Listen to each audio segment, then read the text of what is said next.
Salve, salve, meus queridos irmãos. Chegamos agora, finalmente, aqui no capítulo 7. Estamos se aproximando aí, vamos ver se a gente consegue chegar na metade do curso hoje. Graças a Deus, chegamos finalmente numa parte muito interessante, que é a salvação. Quero que você me acompanhe, capítulo 7, a salvação, nessa pequena oração. Amado Pai, ilumina os nossos caminhos, traz o seu Espírito Santo, Senhor, para que podemos entender a sua palavra. Te pedimos tudo em nome de Jesus. Amém, Pai. Amém, meu Deus. Queridos irmãos, começamos, como sempre, umas perguntas. A primeira delas, qual é o resultado final do pecado? Essa é fácil, hein? Pois vai para Romanos 6, versículo 23. Romanos 6, versículo 23 diz assim: porque o salário do pecado é a morte, mas o dom gratuito de Deus é a vida eterna em Cristo Jesus nosso Senhor. Que maravilha, hein? Tá aí, qual é o resultado final do pecado? A morte, queridos irmãos. Continuamos com a salvação. 2. O homem tem solução para o pecado? Essa pergunta quer dizer, o homem pode resolver o pecado? O homem tem alguma medida, algum controle do pecado para ele dizer, olha aqui, resolvi, essa é a minha solução, esse é o pagamento. Vamos ver em Jeremias 2:22. Jeremias 2:22. Vamos lá? O homem tem solução para o pecado? Pelo que, ainda que te laves com salitre e uses muito sabão, a mancha da tua iniquidade está diante de mim, diz o Senhor Deus.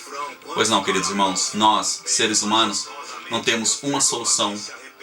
Por mais que nos lavamos, por mais que nos confessamos, por mais que tentamos fazer o que seja, o pecado continua em nós.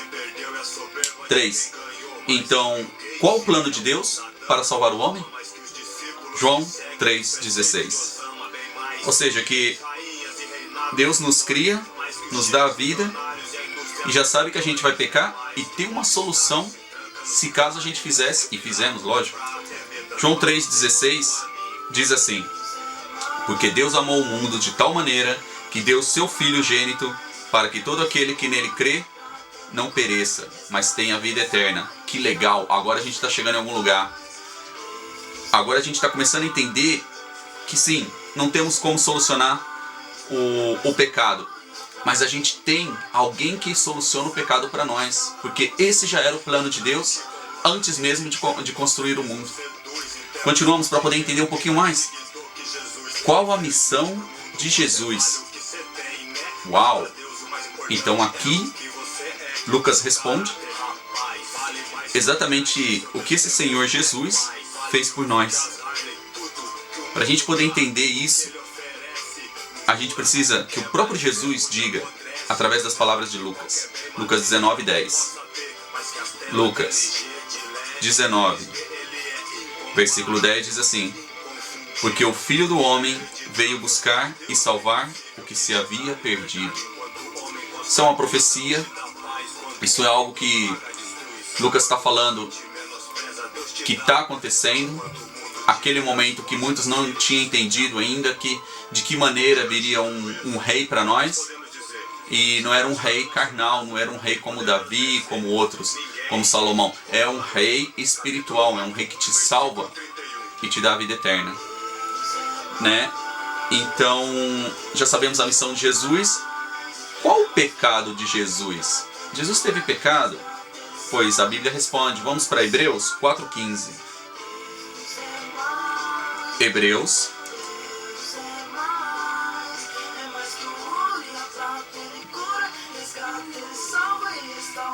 4:15. Achou aí? Diz assim: porque não temos um sumo sacerdote que não possa compadecer-se das nossas fraquezas, porém um que, como nós, em tudo foi tentado, mas sem pecado. Olha que coisa maravilhosa. Ele foi pecado como você, ele foi aí tentado, como todos nós. E ao chegar um momento, o que aconteceu? Ele não pecou. Quando você talvez participou por algum caminho, que você não teve outra escolha, não sei. Jesus também passou as mesmas coisas. Isso é maravilhoso, porque ele não pecou. Ainda que nós sabemos os nossos erros, os nossos cantos, aonde a gente estava, nós sim pecamos. Então, Jesus não pecou. Essa é a resposta da pergunta número 5. 6. Como pagou Cristo a dívida do homem? Tá, ele não pecou, mas ele pagou ainda assim os nossos pecados. Vamos para Isaías 53, do 3 ao 7. É um versículo grande, mas creio que é um dos versículos mais bonitos, porque muita gente fala, não, a gente tem que esquecer o Velho Testamento e tal. Irmão, sem o Velho Testamento é impossível entender o Novo. Por quê? Porque o que a gente vai ler aqui agora foi uma profecia. E todo cristão tem que saber dessa profecia para poder apresentar para quem tem essas argumentações. A gente apresenta que Cristo veio antes nas palavras dos profetas. E através deles é que outros profetas como João, o Batista, acreditou e estava lá, vendo o Cordeiro de Deus.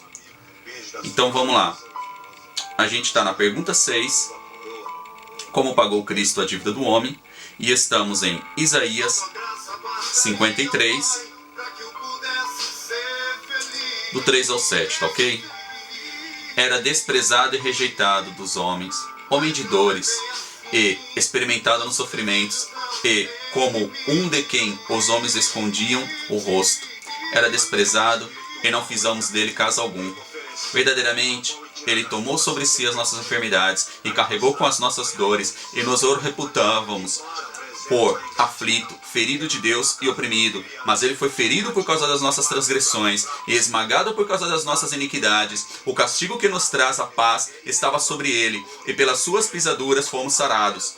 Todos nós andávamos desgarrados como ovelhas, cada um se desviada pelo seu caminho, mas o Senhor fez cair sobre ele a iniquidade de todos nós. O Senhor, o nosso Deus, fez. Cuidado, hein? 7 e último. Ele foi oprimido e afligido, mas não abriu a boca, como um cordeiro que é levado ao matadouro, e como a ovelha que é muda perante os seus tosqueadores, assim ele não abriu a boca. Tá aí a resposta. Pois foi assim que Cristo pagou os nossos pecados. Foi assim que Cristo, perante Deus, está limpo e limpa você. E aqui, queridos irmãos, chegamos na última pergunta 7. Que atitude nos garante a salvação?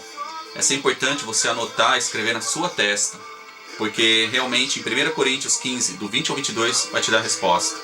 Vamos lá, que Paulão vai nos falar qual que é a resposta. 1 Coríntios, capítulo 15, o versículo do 20 ao 22, diz assim: mas na realidade, Cristo foi ressuscitado dentre os mortos, sendo ele as primícias dos que dormem. Porque, assim como por um homem veio a morte, também por um homem veio a ressurreição dos mortos. Pois, como em Adão todos morrem, do mesmo modo em Cristo todos serão vivificados. Então o que quer dizer com isso? Que Adão pecou, Adão morreu, todos nós morremos.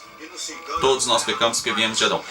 No momento que você aceita Cristo, conheço muita gente que não aceita Cristo, mas você sim aceitou através do Espírito Santo, Cristo no seu coração, você está vivendo um momento em que essa já não é mais a sua vida, é que Cristo vive dentro de você.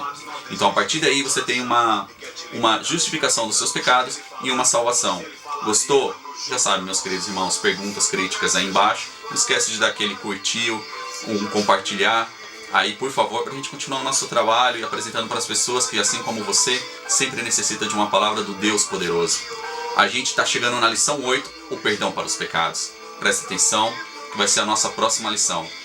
Que Deus abençoe vocês e cuide muito, hein? Obrigado pelo carinho sempre. Amém?